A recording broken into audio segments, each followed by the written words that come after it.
بسم اللہ الرحمن الرحیم۔ پروگرام اختلاف رائے کے ساتھ میں ہوں Iftikhar Kazmi. Chairman NAB justice retired Javed Iqbal کے مبینہ سکینڈل نے ملکی سیاست میں ہلچل مچا دی۔ نیب کے کردار پر تو پہلے سے بہت سے سوالات موجود ہیں، اب چیئرمین نیب کے کردار پر بھی سوالات اٹھ رہے ہیں۔ نیب نے اپنے chairman justice retired Javed Iqbal کے حوالے سے مبینہ سکینڈل کو بلیک میل کرنے اور چیئرمین نیب کی ساکھ کو مجروح کرنے کی کوشش قرار دیا۔ سوال یہ ہے کہ چیئرمین نیب کا مبینہ سکینڈل اگر جھوٹا تھا، غلط تھا، بے بنیاد تھا تو ایک ایسے ٹی وی چینل پر بریک کیوں کیا گیا جس کے مالک پرائم منسٹر کے دوست اور ان کی میڈیا ٹیم کا حصہ ہے؟ کسی اور چینل کے پاس یہ خبر کیوں نہیں؟ یہ بڑا اہم سوال ہے۔ کسی اور چینل نے اس سکینڈل کو اس طرح ہائی لائٹ کیوں نہیں کیا جس طرح نیوز ون نے کیا؟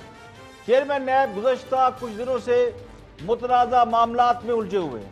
اس سے پہلے اینکر پرسن اور کالم نگار جاوید چودھری کو ایک انٹرویو دینے کے حوالے سے بھی وہ خاصی تنقید کا سامنا کر رہے ہیں، جس میں انہوں نے حکمران جماعت کے کچھ لوگوں پر کرپشن کے حوالے سے مقدمات اور ان کی گرفتاری کے اشارے دیے تھے۔ چیئرمین نیب نے اپنے اس انٹرویو میں خود پر دباؤ ہونے کا بھی اشارہ دیا تھا اور یہ کہا تھا کہ کچھ لوگوں کی گرفتاری سے حکومت گر سکتی ہے۔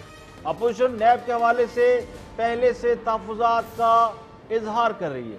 نجم سیٹھی صاحب نے اپنے ایک پروگرام میں نیب چیئرمین کے مبینہ انٹرویو اور ان پر دباؤ کے حوالے سے اپنا ایک تجزیہ بھی دیا تھا۔ دیکھیے، چیئرمین صاحب تھوڑے پریشر میں ہیں۔ اچھا، چیئرمین صاحب کے اوپر بڑا سخت پریشر ہے عمران خان صاحب کی طرف سے کہ پہ جاؤ۔ اچھا جی، ان کو یہ نواز شریف وغیرہ نواز شریف کے چھوڑنا نہیں ہے۔ کیوں دیر لگ رہی ہے؟ گرفتاری کیوں نہیں ہو رہی؟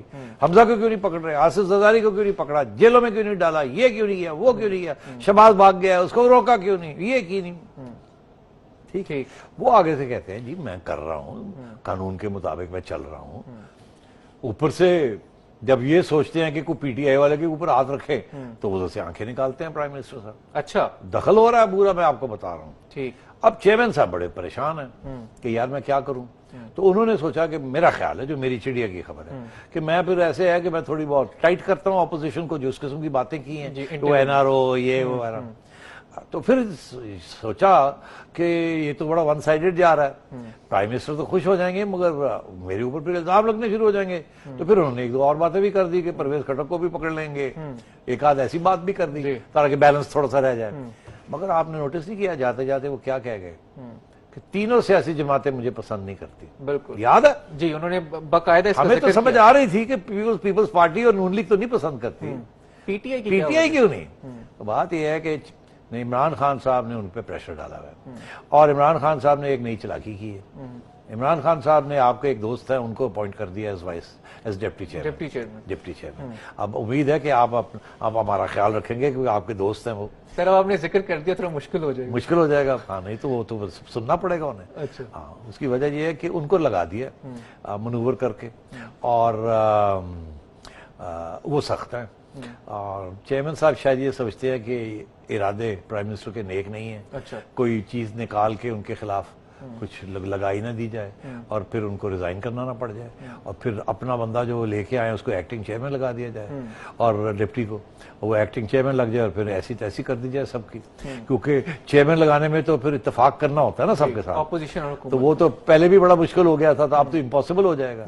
اس لیے وہ عہدہ خالی رکھا جائے، ان چیئرمین کی چھٹی کرائی جائے اور اپنا بندہ لے آئے جو آپ کے دوست ہیں، یقینی طور پہ بڑے زبردست آدمی ہیں، انکرپٹیبل ہیں، یہاں پنجاب میں بھی اینٹی کرپشن ڈپارٹمنٹ کے ہیڈ رہے ہیں اور ان کی بڑی شہرت ہے۔ اب مگر ظاہر ہے وہ پی ٹی آئی کے سپورٹر بھی ہیں اور اس لیے وہ آئیں گے تو وہ تو پھر ایسی تیسی کر دیں گے سب کی، اور خان صاحب کو بھی خوش کر رہے ہیں۔ تو میرا خیال ہے چیئرمین صاحب اس قسم کے پریشر میں ہیں اور وہ اب بیلنسنگ ایکٹ کرنے کی کوشش کر رہے ہیں، اس لیے انہوں نے لگتا ہے کہ چیئرمین نیب بیک وقت حکومت، اپوزیشن یا پھر کسی اور قوت کے ریڈار پر ہے۔ ایک مبینہ سکینڈل کے ذریعے ان کے عہدے کو ٹارگٹ کیا گیا، ان کو ہٹانے کی کوشش کی جا رہی ہے۔